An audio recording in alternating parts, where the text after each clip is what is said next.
sajja nene ena tugenda bibabulya badde ndi ku bantu bawuliriza ku mutaddeko akasimu ngo oli kukutu okatadde kukutu waliwo abali ku sites ezenjawulo nga muwuliriza mwebale nnyo mwafuna tiimu aba tiimu kyesinga okuba n'omuwagizi naye abanga tiimu yalumbibwa bw'oba weetegereza tiimu yalumbibwa erabika erina omuwagizi ate era n'ekirala tiimu ekulembedde ebeera n'abalabe bangi kasita kugamba nti gwe super power nga Arsenal nga bamaani bakuwalana abamaani City nga bakuwalana osamba maani City ne ogenda basanga bonna abamaani ate bajjodde obuuza ate mmwe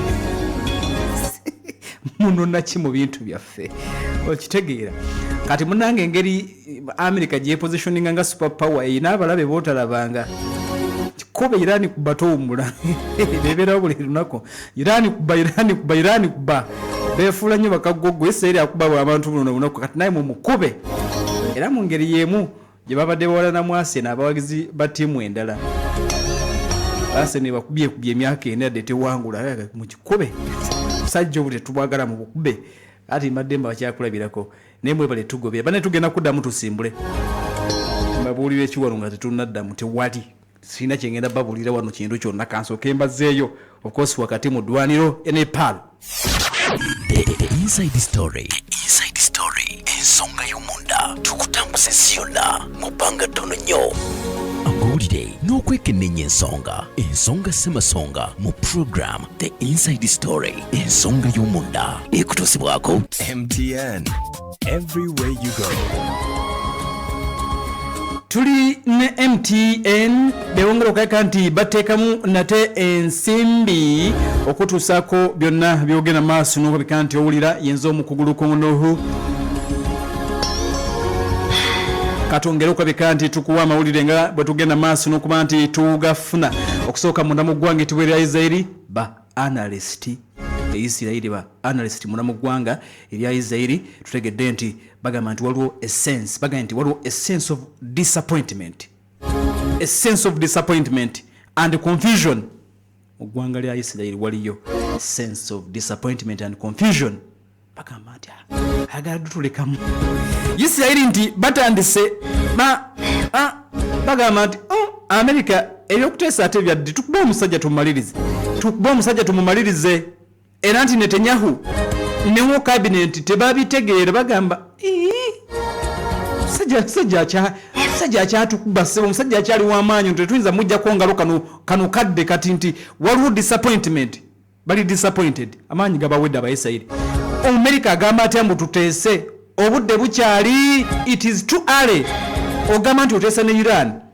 ekirubirwa kya Isirairi kibadde nti tunafuye omusajja bwe kiba kisoboka tusuule gavumenti ye lwe tujja okubeera safe otherwise bwe tumuleka wano kubanga assessment y'Omusirairi eri bweti ate nga ntuufu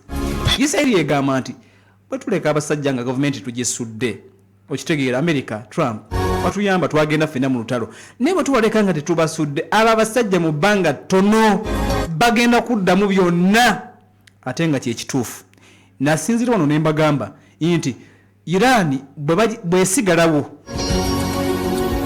gavumenti ng'esigadde okubanga eggwanga tesobola kuvaawo gavumenti ng'esigaddewo eno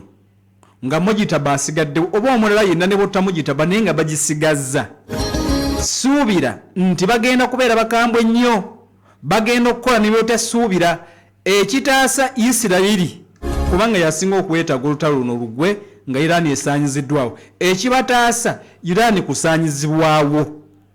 era bo yekiruubirirwa kyabwe eky'olutalo abasajja tubamala amaanyi ebyo byogamba mbu simanyi okubye Navy okubye kukigenda Mased Mona Israeli ng'omugamba nti abasajja kubanga mu speech ya Trump yagambye nti abasajja banafuye air defense tuzikubye mizero twazikubye zonna Israeli tosobola kimunyonnyola by the way nawe ampuliriza nkimanyi tosobola kikkiriza okusinzira obukosi ku byenkubuulira tosobola gamba mbu Iran anafuye buno obudde nga Tel Aviv tebeebaka Edimona tebeebaka mambuka Gaza tebeebaka Yeruzalemi nga tebeebaka kati n'ogamba mbu anafuye kati Israeli tutegedde nti Netanyahu kati ate oli mukwano gwabwe Trump tayinza kuweraga waliwo disappointment ega nti wano wetulaga Isiraeli takikkiriza bagamba tebinnagwa. America lwaki okivaamu nga tebinnagwa? America bambi tokivaamu tebinnagwa kati nti already waliwo disappointment and confusion tebinnagwa. Omusajja akyali gumite. Musajja tusooke tumukube. Banaamukuba paka disimanyi naye nga waliwo confusion and disappointment. Muna mu ggwanga etibwa erya Isirairi Trump alabika nga akikooye. Yaliko Ssaabaminisita kakati nkuwa malala, yaliko Ssaabaminisita eggwanga erya Isirairi bamuyita Ehud Barak. Yaliko Ssaabaminisita w'eggwanga erya Isirairi Ehud Barak avuddeyo n'agenda maaso n'okweka nti alabudde gavumenti ya Isirairi yennyini yali akulembera. Ategeezezza bino yali Ssaabaminisita wa Isirairi Ehud Barak agambye nti eggwanga lya Isirairi lye yakulemberako Isirairi cannot eliminate the Iranian government or its military capabilities. Tebasobola kujjawo gavumenti ya Iran oba okumalawo amaanyi gaabwe mu magye. Nor can it. N'agamba nti Ehud Baraka yayogera kakobera okufuga Strait of Hormuz tekijja kusoboka. N'agamba nti byonna bibadde bigezezeddwa babadde babikozeeko but tekijja kusoboka. N'agamba nti Netanyahu aleme kusiba Bayisirairi katambaala. Yaliko Ssaabaminisita tosiba bantu katambaala. Abo abasajja tojja basobola kati. Tojja kubasobola kati. Tebajja kusoboka kati okusinziira ku Ehud Baraka. Yaliko Ssaabaminisita eggwanga eryitibwa erya Isirairi. Netanyahu ategeezezza n'agamba nti Trump amubuuliddeko nti achievements zaabwe bazikuume. Wabula Netanyahu n'agamba nti Israel will continue striking Iran. Bagenda kusigala nga balumba ne Lebanon to safeguard countries vital interest. Again tife tugenda kusigala tukulumba. Talaze nti ayagala kuwakanya Trump kuba mukwano gage. Tugambe efe tugenda kusigala tulumba era bakyalumba kyokera mu kulumba nabo babalumba. Mukulumba nabo babalumba. Kakati Trump agamba nti basobodde okwogerezeganya n'abakungu mu ggwanga lya Iran bonna beewakanye. Yadde nga akyogedde wabula ate bonna bagenze maaso n'okubeka nti beewakanye. Wabula agambye nti singa ddiiru eba yakutuukibwako wakati waabwe ne Iran, uranium yenna owa Iran gwabadde yakulaakulanya bamwetaaga. Bagenda naye mu nsawo. Uranium wa Iran ali enriched. Kugenda naye mu nsawo. Ffe tumutwala Abamerika tetumubalekera. Agambe ffe tumutwala. Era nti mu nteeseganya zibalimu imbu eggwanga etibwa lya Amerika ngambye embu. Nkozesezza ekigambo mbu kubanga Iran yabyewakanye. Iran bwana konfaminga olwo ngambo avaawo. Kati agambe imbu Strait of Hormuz bo Abamerika n'eggwanga lya Iran bagenda kubeera nga bamuvunaanyizibwako bombi mu deal weno nga America evunaanyizibwa ku Strait of Hormuz n'eggwanga lya Iran jointly. Iran agamba alimba anoonya exit route, anoonya walufulumira alimba. Kati obuzibu we buli America daire majeyina ne bwandi bayira betasobola kwogera nti agadde fuluma. Of course ino kubeera nga super power n'olaga nti abasajja bakubye n'olaga nti bebaga kati ono advantage gyayina nti ayina amawulire mangi asobola okujja n'alimba ensi ng'akozesa amawulire naye ne bw'oba olimba olina okulaga nti yegwe super power. Okitegeera bayira bwa America ino omukulembeze eggwanga lya America gwelina okubeera naye ono Trump mukulembeze mutuufu ayina okulembera America. Lwaki olina okulaga nti America super power ne bwebeera ekubiddwa bases omusajja azookyezza bana. Waliwo amawulire gemwetaaga okumanya nenge temujja gamanya. Omusajja ayokyeza bases z'Obumerika mu Middle East bino Trump abimanyi n'abakungu babimanyi naye bagambye nti Trump mukulembeze wa America mutuufu era mu kaseera kano balinamuwa credit yadde sibe baamutuma kubanga ateekeddwa okulaga ekifaananyi nti America ye super power whatsoever. Oba kiki America esigala super power. Kozesa amawulire limba ensi yogera kino yogera kiri amawulire gafuule bwoti amatuufu ogazza eno otugambye nti Navy eweddewo naye nga kyonna kyokola kiteeka America ku top. kati kino abadde akikoze bulungi by the way newankubadde bw'olimba ennyo batuuka ne bakugwamu kati agambye eggwanga lya America era likirowoozaako okufuna omukulembeze mu Iran nga bwe baakikola e Venezuela nti baagala babeere wamu ne Iran okusalawo omukulembeze addako nga bwe baakikola e Venezuela ne Iran nti agala tujja kibeeramu twaga tubeere ne joint leadership Iran ng'abafuga waabwe naye ngera waffe ng'afuga Iran waabwe era nga waffe bw'atyo bw'ategeezezza Donald Trump mbagambye nti advantage America gyeyina nti ina omukulembeze asobola okulwana ekyo kimu nga bwe yagenda n'alwana ekyokubiri ina omukulembeze asobola okulimba kwonna nga kukuumira America waggulu eba credit eri Trump ne America ina omukulembeze omulungi mu propaganda ye Donald Trump nti America ne bwebanga ekubiddwa ne bwebanga eri mu kunyiga biwundu bannange tolina kulaga kiwundu America teraga kiwundu erina kulaga nti super power kakati ne tutegeera bino kiki ekiyinza okuba nga kyawaliriza Donald Trump okuva ku Strait of Hormuz nga bwe yabadde agambye Strait of Hormuz okumuvaako ne tutegeera nti Trump ono gwe mulaba mukulembeze asobola okulaga ekintu mu mawulire naye ng'ekiri mu mabega kirala mugezi ajja n'alaga kino nti kye kinona naye nga mabega kirala kati amule gategeezezza mukutu oguyitibwa Jerusalem Post gutugambye nti Donald Trump abakulu munda mu ggwanga lya America military officials baamulabudde ne bamugamba nti bw'otunuulira Iran nga bw'ayimiridde ne ku mazzi n'ebirala kigenda kubeera lusike okwagala okutwala Strait of Hormuz ku mpaka muveeko emabega wa Curtain Jerusalem Post guno mukutu gwa mawulire gufulumira Isirayiri gutugambye nti military officials okuva munda mu ggwanga lya America bamutuuzizza omanyi ye civilian nga nze wano si munnamagye tabimanyi ayina kimu nuclear button nti yalagira nti kakati tugende tukube commander in chief just wakulagira nenga tabimanyi nnyo bamugambye nti sebo Strait of Hormuz mwesonyiwa ogenda kuleeta obuzibu kana magama nzinga mpulira njagala kubanaga nti ogenda okukwata Strait of Hormuz ogenda kuleetera ensi ebizibu wakiri okukwata Strait of Hormuz genda kagolomulaka genda ku mwalo gwa Iran ku kizinga kya Iran ekihalg oba kaga tuwambemu ekyo bw'oba owulira ng'oyagala nnyo nakyo kiri lusike naye wakiri okutwala Kaga Island oba Halg Island erika amafuta ga Iran gonna we gatuukira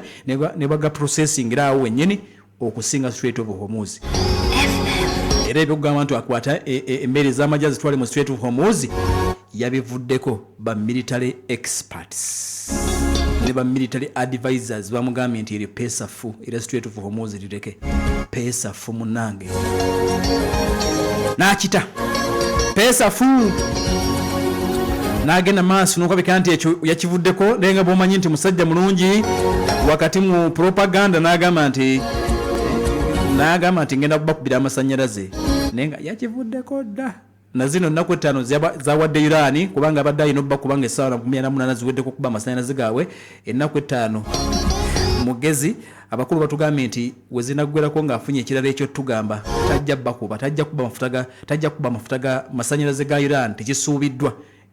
agula time ennaku 5 we zinagenda maaso n'okwekana ziggwerako jaba afunye ekirala ekyokwogera kati yatula essaawa naku 5 zabadde essaawa 48 kakati ziri ennaku 5 mu naku 5 zino kati ate ayogera nnyo ku diplomacy okusinga okulwana okitegeera mugezi tasemba nakyo ne tutegeera munda mu ggwanga lya Isirayiri ba politicians batandise okunenya ekitongole kya Mossad batandise oginenya era agikulira bamuyita David Baneya yakulira ekitongole ky'abambege ekikampunye ekya Mossad babagambye kuba nti Mossad wakati mugenda mu lutalo luno yasuubiza Abayisirayiri wansi wa Netanyahu basuubiza nagamba nti ku luno Iran alina kuggwa gavumenti egenda kukyuka kamera etugenda kumutta na buli kimu tugenda kukikyusa kiggwa ku luno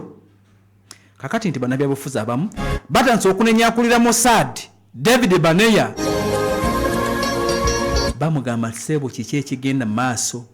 regime change stalls mu Iran kiki ekigenda maaso watugamba nti kigwa ku luno ali mukatu David Banea yakulira Mossad bamugamba nti sebo watusuubiza nti Iran egenda kugwa naddala oluvannyuma lw'okuttibwa kwa Khamenei kiki ekiddako David Banea wa Mossad yakulemberamu okutta mpuliriza abakulembeze ba Iran okuva ku supreme leader naye n'abasuubiza nti agenda kuleeta win sindala yali yakugirawo ddala gavumenti ekyagaanye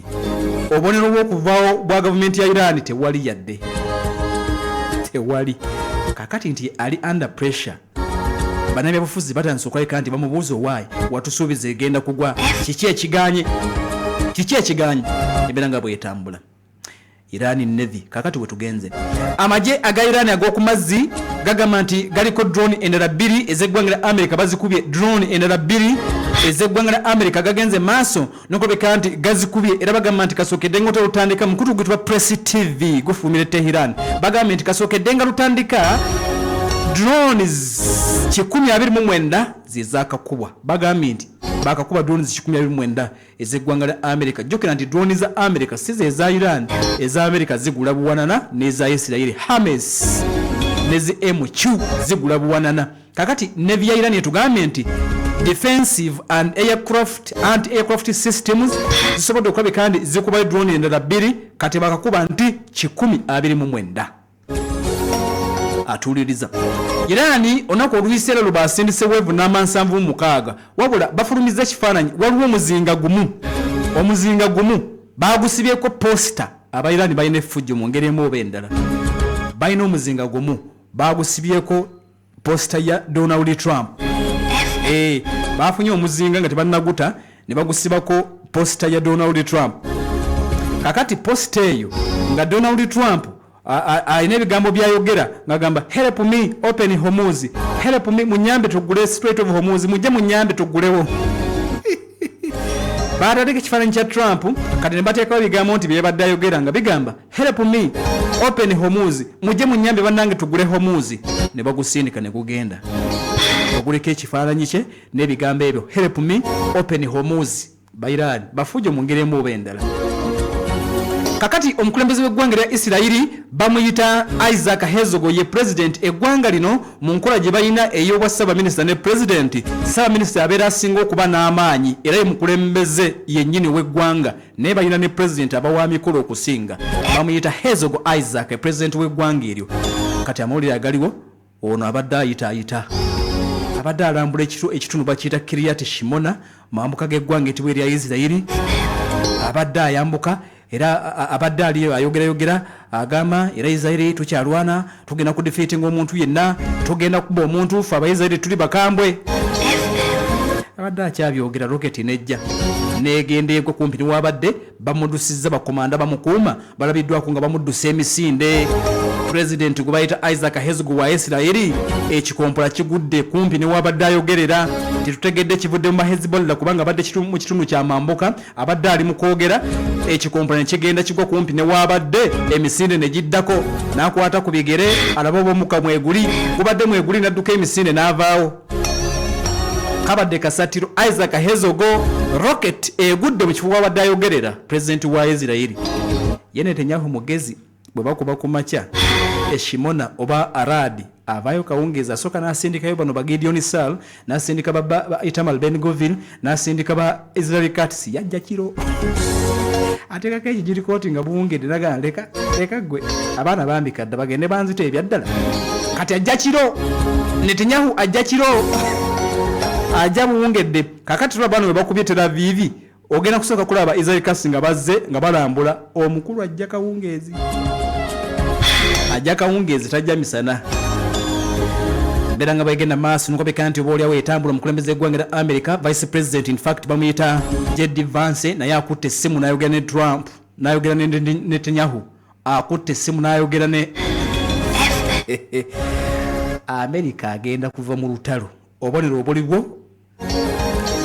Vance ye mumyuka wa Trump akutte essimu n'akubira Trump namugamba nti tuli mu kwogerezaganya n'abasajja twagala olutalo luggwe twagala luggwe tuli mu kwogera nabo ne vice president ajikuta namugamba tuli mu kwogera nabo mbagambye nti Israel tayagala kukiwulira naye ng'ekiriwo kyekyo bamugambye nti abasajja tuli mu kwogera nabo okitegedde mwami Netanyahu tuli mu kwogera n'abasajja Netanyahu takyagala ne bamugambye tuli mu kwogera nabo ataddeko Pal FM ekolera omuntu wa bulijjo kankutwale wano wa Dr. Kayima asooka kujjanjabe then oluvannyuma tugenda kuba ate tweyongerayo tuli ku Pal FM kolera omuntu wa bulijjo MTN be bateekamu ensimbi yenza omukugulukungunu okutuusaako byonna waliwo yansuubiza ente mujjuke ake mujjuke waliwo yanga nti wetwadde abawulire mangi ngera kuwa ente tennatuuka ekiyumba nakizimba naye munnange